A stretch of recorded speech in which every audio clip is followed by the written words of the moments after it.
Mas olha, a situação ainda não vai aliviar aqui, porque a gente vai falar de uma situação que a gente trouxe até na semana passada e toda a repercussão que ela está tendo, porque uma jovem foi presa após confessar ter atacado a Isabeli Aparecida Ferreira Moro com soda cáustica e disse em um interrogatório à polícia que cometeu o crime simplesmente por sentir ciúmes e porque a vítima a encarava com deboche.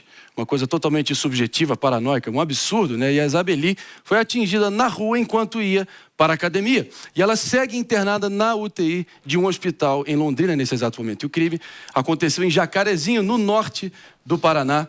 Como a gente mencionou no final da semana passada, né, gente? Um daqueles crimes que a gente vê, geralmente são crimes que geralmente são motivados por dissidência religiosa. Ali no sudoeste asiático, no Paquistão, a gente vê muito isso acontecer. Propriamente em comunidades muçulmanas dentro da Europa, a gente vê com alguma frequência ataques de ácido acontecendo. Mas a gente vê essa barbaridade acontecendo agora no norte do Paraná e sendo um caso que é emblemático de como as pessoas estão perdendo a linha absolutamente nesse sentido, por ciúmes levando as pessoas irem às vias de fato nesse nível. Para entender o que passa na cabeça, ou tentar entender pelo menos, a gente vai estar agora trazendo o nosso Thomas Schultz, ele que é especialista na psicologia do relacionamento, aqueles relacionamentos, nesse caso, que vão ali descarrilhando para o absurdo, e vamos tentar entender o que pode ter motivado uma pessoa a recorrer ao ácido. Foi para tentar realmente inflar o próprio ego ao tentar destruir a beleza da outra pessoa que ela tinha ciúmes? Thomas, bom dia. Bom dia. Eu acho que a gente pode tentar arranjar um motivo, mas não justifica esse ato, claro, que é bizarro, né? Bizarro. É uma falta de controle emocional absurdo dessa pessoa. Quando eu vi isso, eu sempre penso que tem 4 motivos para a pessoa ter ciúmes. Geralmente, quando ela tem uma baixa autoestima e ela acha que ela pode ser trocada, então ela vê essa mulher como uma possível ameaça, só que isso diz muito mais sobre ela do que um real perigo ali, um perigo que seja de fato real. Tem também quando a pessoa passou por vários traumas ou relacionamentos no qual ela foi traída e aí ela acha que ela vai ser sempre traída.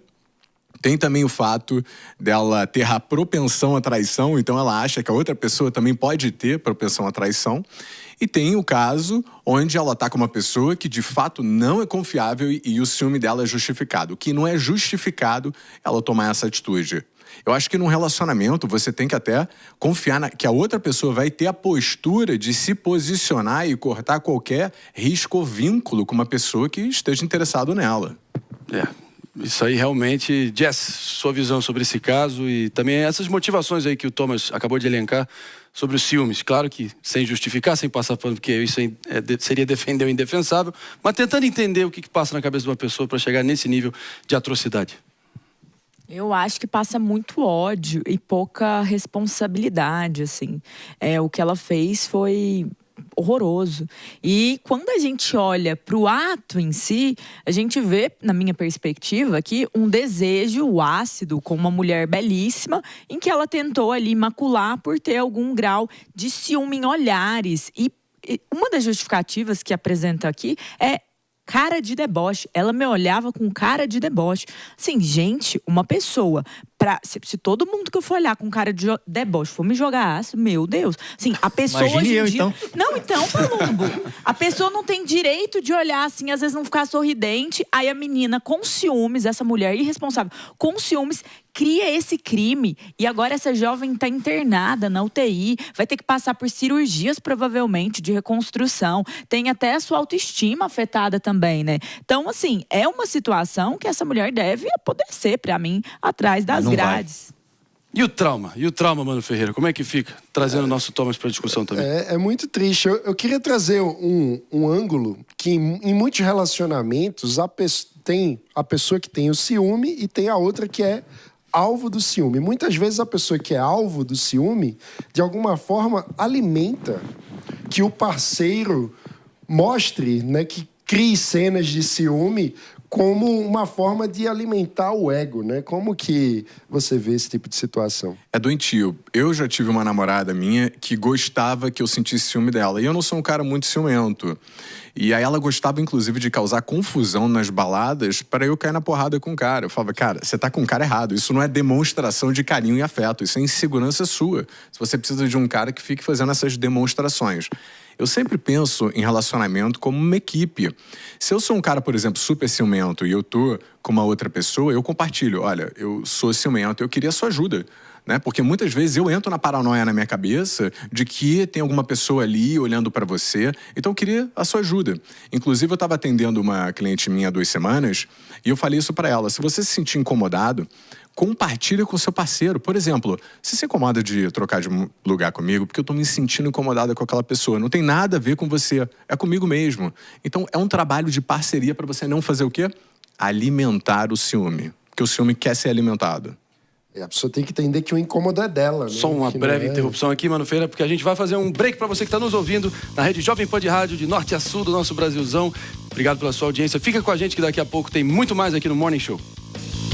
Continuando então aqui, Mano Ferreira, por favor. Eu estava dizendo que o desafio é a pessoa entender que o incômodo é dela. Porque muitas vezes, quando a pessoa tem ciúme, ela projeta também a culpa no outro. Como se o outro estivesse fazendo algo para causar o seu ciúme, né? Então, é uma pessoa que acaba não assumindo a responsabilidade sobre seus próprios sentimentos ou como lidar com os seus sentimentos, né? Exatamente. Você lembra que eu te falei das 4 causas?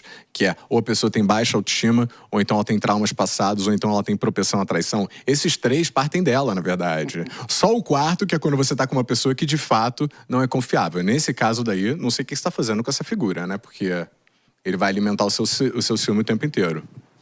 Eu posso até fazer uma pergunta. Conheço uma história, tenho uma amiga... Lá vem. Consulta não, né? A partir de agora, hein, galera? Consulta. Meu namorado sabe, Gabriel, consulta não sou grátis, hein? Mas assim, eu tenho uma amiga que agora... Qual o nome dela? Não, brincadeira. Eu quase falei, nossa... Mas ela fez uma coisa que eu achei engraçado, mas à luz dessa discussão eu reavalio. Ela pegou o tênis do namorado e ela tinha visto um vídeo no TikTok para crianças na Disney. E aí ela teve a ideia de pegar o AirTag e colocar no tênis do namorado para ver se ele tava... Ele usa muito esse tênis para ver se ele tava traindo ela. É método de investigação ou é psicopatia? O nome disso é monitoramento e controle. Significa que você não confia na pessoa que você tá junto e você começa a monitorar outra pessoa. Qual o problema de você fazer isso? É um ciclo reforçador. Depois que você começa, você não para até você encontrar. O problema é que, na maioria dos casos, você não encontra nada. E aí você fica com uma obsessão de querer ver aquilo que não tem. Exatamente. É que nem a pessoa que vai fiscalizar o celular da outra, né? Aí a gente entra naquele lance de privacidade e individualidade. Isso é bem comum, né, Thomas? Isso é muito comum. E eu respeito, tem pessoas que têm a crença que não deve haver privacidade nos relacionamentos. Essa não é a minha filosofia. Minha filosofia é que existem 2 pessoas, vocês se fundem e viram o casal. Mas só que continuam existindo 2 indivíduos com as suas privacidades. Eu vou no banheiro de porta fechada, mas tem muitos casais, tipo o Palumbo, que vai de porta aberta. Esse final de semana eu dormi no sofá por causa disso daí. Faz parte, né? Aí, ó. É mesmo, Palumbo? Conta pra gente o que aconteceu, Palumbo. Abre o seu coração. Quando ela tá de TPM é igual aquele diabo da Tasmânia, filho. Você sai de baixo. Ama, Sabrina, beijo pra você. Mas meus amigos. Essa coisa do casal se fundir, eu acho muito preocupante, porque muitas vezes isso faz mal para a própria relação, né? A pessoa, às vezes, acaba até perdendo o desejo no outro, quando não há uma dimensão do outro que não tem um mistério, que não tem um espaço de desejo, né? Essa fusão, eu acho que ela é muito mais negativa do que positiva justamente por isso. Por quê? O que atrai na outra pessoa? É o mistério, elementos ali que adicionam, por exemplo, o cara sair, ter vida própria, trazer, por exemplo, assuntos novos para a relação. Quando vocês são grudados, que nem adolescentes são, né? Vocês não têm muito assunto para compartilhar um com o outro. Vocês acham que um problema de um é problema do outro. E, na verdade, são 2 pessoas ali que formaram um terceiro elemento, que é o casal. Pois é uma daquelas situações também que a gente tem que ficar sempre atento, porque muitos casais têm até ou a mulher, o homem que esteja ali mais inseguro na relação, dá aquela fingida que já está dormindo, dá aquela roncadinha fake, pro cara também achar que já pode desarmar, aguarda ali um pouquinho, já fica ali mais vulnerável. E a casa cai. E a casa cai, porque aí quando o cara já vai pro sono, ou a pessoa, ou a mulher, ou o cara, que seja lá quem for, a pessoa vai lá e começa a bisbilhotar e achar a delação premiada ali dentro do celular. Já aconteceu com algum de vocês antes? Já, comigo aconteceu no meu relacionamento passado. Essa inspeção fake.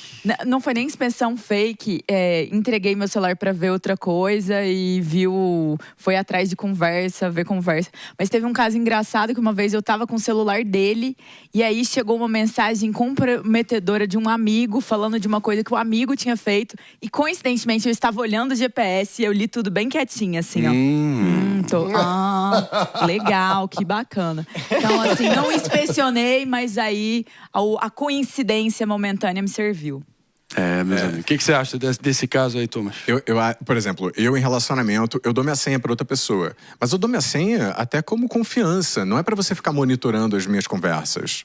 Mas o mais importante, e o que acontece muito também, é o ciúme retrógrado, né? É quando você tá com uma pessoa, ela olha uma mensagem antiga sua e reclama. E você fala, mas peraí, mas eu nem te conhecia nessa época.